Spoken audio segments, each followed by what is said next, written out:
Hey, everybody. If you offend easily, then your therapist must make a lot of money. So, anyway, y'all, today, today I'm going to tell y'all about the one time I was allowed to get in a fight. Now, y'all might recall my mom was one of those people that the least amount of trouble I could cause her, the better, because God forbid, and I can't talk because I wound up the same damn way, but God forbid we actually deal with shit. We don't.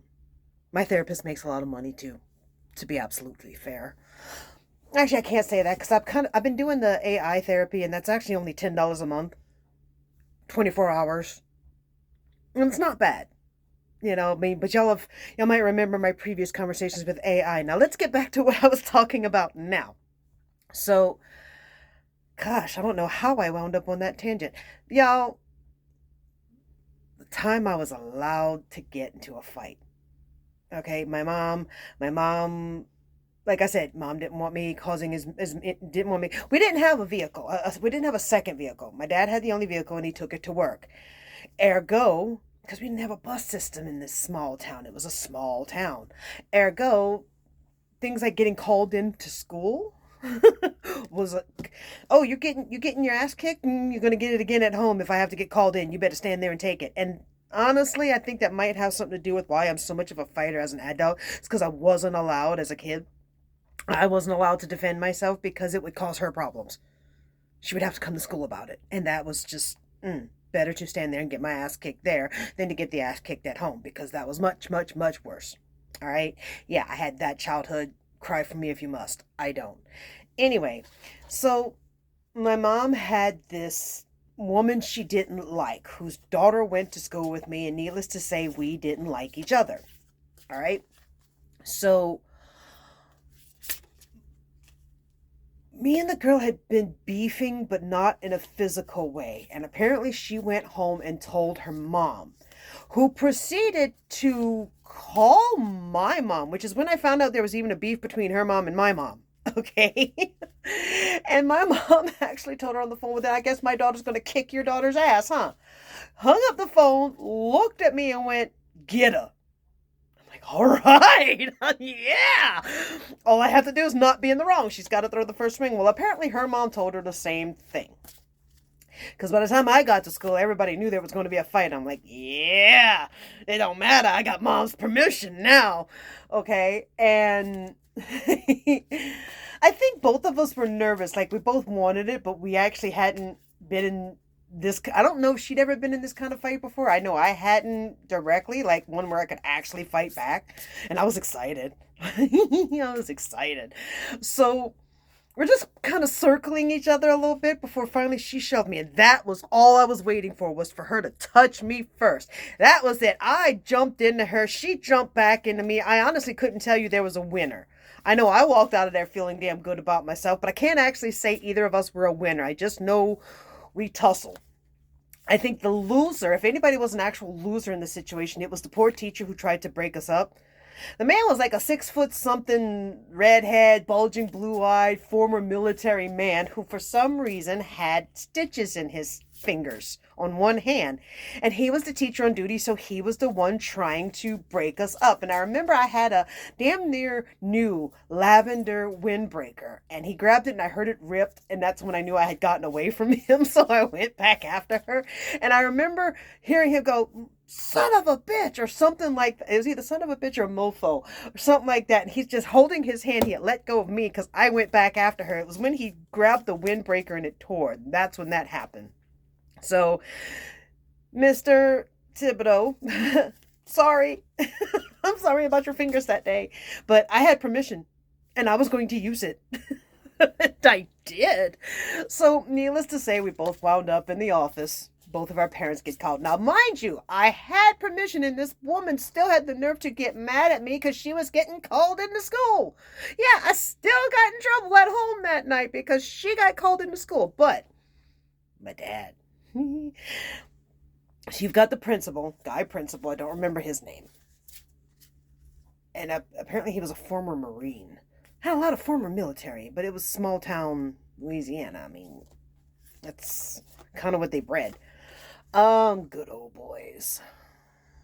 And I remember the the principal's trying to go after me about this for some reason, and my mom and dad had both shown up because dad had the car, so he had to take off to come get her to pick me. So the fact that they both showed up actually meant that I was getting more support than I normally did about these circumstances. But I remember the principal saying something to the effect of, if the girl had started hitting me, then I should have waited for a teacher or something, or tried to get to a teacher or something. And my dad actually snapped at him and went, as a former Marine, if someone is kicking your ass on the street, are you going to stand there and wait for a cop, or are you going to defend yourself?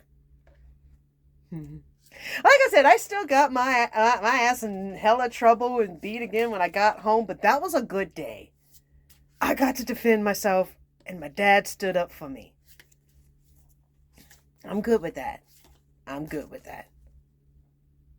And it was weird, because I got picked on like that a lot, where I guess they could smell that I wasn't allowed to defend myself because, oh my gosh, they did. Like, I remember this one guy, his family, big old heavy dudes, were doing this like whitewashing ceiling thing on the roofs. Obviously, this was not a good idea, and we didn't find this out until after my mom had purchased this, and these big-ass heavy guys are walking all over the roof, and it caused major roof damage to us, and my mom, being my mom, pinned them to the wall for, so their son wanted to kick my ass on the regular basis, y'all. Like, he was constantly after me. And I wasn't allowed to do anything about it. I had to take it. I had to put up with it. I mean, I had to become that tattletale to get away from them, and that just made it worse. So then I had to get in trouble with the teachers because I had figured out the hiding place behind the cafeteria, and nobody was supposed to go there, but it was the only place I could get away from them. But, God forbid, the teachers are all looking at me like, well, learn to defend yourself, and my mom's looking at me like, if I get called into school, I'm going to kick your ass worse than they did. So what was I supposed to do? People wonder why I'm so messed up in the head, but what the hell was I supposed to do? Okay? You damn right I'm aggressive adult, because nobody's going to do this to me again. And I don't care if it makes me a Karen, okay? I'm not going to go through that again. I'll fight every time now. Ask my neighbor. I literally went out in the middle of the street and tried to challenge him to a fist fight in the middle of the street. Because I'm that person. When he didn't, I called the cops because I got mad at him and decided if he was going to be a pussy, I was going to draw him out one way or the other. But that's because I'm a Karen. And I'm aware. And I don't care. Everybody wants to talk bad about Karens, but we're the ones who get shit changed, okay? I'm sorry, but you're not going to do this. This is bad behavior. If you are bad customer service, a Karen's going to get you. And I know there are stories about the people who are good, and don't get me wrong, I understand that there are Karens out there who make it horrible. The ones who sit there and are unjustifiably going off on people who don't even work there. I understand that they exist, okay? Let me tell you something. A Karen is just a woman who is very stressed out and feels like she has very little support and feels like nobody's going to help her. So all of these panics happen at once, okay?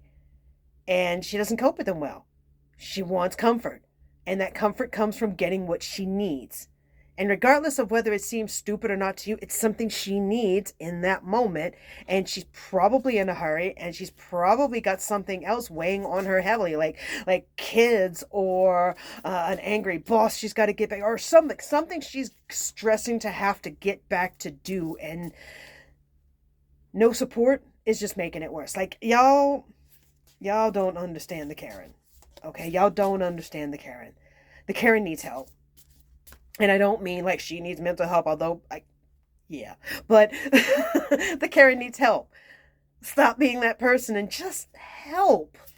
You have no idea how sweet they can be as soon as they get what they freaking want. We get what we freaking want, okay?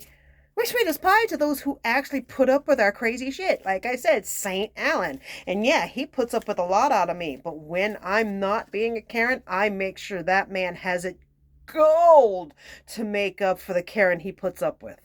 All right? That is why he's St. Alan. Get a saint, y'all. Everybody needs a saint in their corner. And I have one. Finally. All right? Let's get to this reading today. I was going to go into National Cheetos Day, but that's going to be another one. Yeah, folks. I'm not getting into that today. But that's another one. School bullying. How fun. Yeah, we're doing the Animal Tarot Medicine cards today, so we're going to do a bit of reading out the book. Today we have, oh, the Prairie Dog. Huh, I don't get this one often. I don't know it off the top of my head. All right, let's see what the Prairie Dog's up to today. Prairie Dog Medicine. Oh, wow, way back in the end of the book. Oops.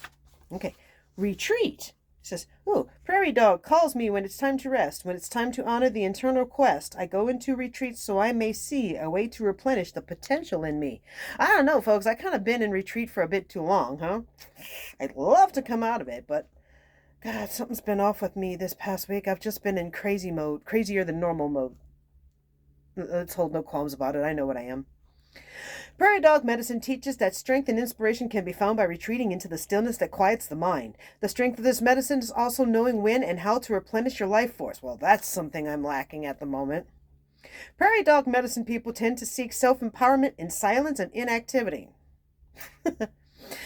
where they can access dreams and visions without intrusions of worldly chaos. When they re-enter the world, they are profound and powerful anchors of calm resolve amid life's storms. The medicine of Prairie Dog is applicable to all of the Marmot tribe, which includes the Ground Squirrel clan, the Gopher clan, the Woodchuck clan, and the Groundhog clan. You know, I read this, but I honestly got to question a lot of it sometimes. Like, how much of this was actually not written by the cultural appropriate culture? Just as Native American warriors knew when to charge forward and when to become invisible, the Marmot tribe knows how and when to retreat. The prairie dog runs for the tunnels when a predator is on its trail. In the winter, it conserves energy by hibernating during the scarce time of the cold moons. If prairie dog has surfaced in your cards today, it may be a warning that your body's fuel gauge is running low. Body. Oh, I know what's going on here. Okay. You might need a day of silence or a couple of weeks to retreat from regular activities before you become too exhausted to carry on. This is because my protein levels are so low and I've been working on it and I don't think I've found the right thing yet. Have you put your basic needs at the bottom of the to-do list? No, I just haven't found the right ones to worry about. Burning the candle at both ends may weaken the punch you can normally pack when tackling the task at hand. Take a much-needed break before you crash and burn. Prairie Dog teaches you that in order to access gifts of inspiration and renewal, you must be at peace with yourself and rested enough to recognize the blessings being offered. If you have been battling a situation without gaining ground, Prairie Dog reminds that pushing too hard can create resistance that does not allow for interaction. Take a break. Give it a rest. After a comfortable and relaxed time, you can return with a fresh perspective. In the meantime, the dynamics of the situation may have changed because your retreat allows the present challenges to work itself out. This is ample strength available if you quit pushing and go with the flow. Prairie Dog says its tunnels run both ways. Now's the time to choose the back door exit. Stop that. Choose the back door exit for some rest and relaxation. So here's the thing. Past couple of days, I've been in hyper stress mode all over again, and I'm pretty sure it's hormone related, okay? Because I'm trying to replenish my proteins, and that's throwing everything off.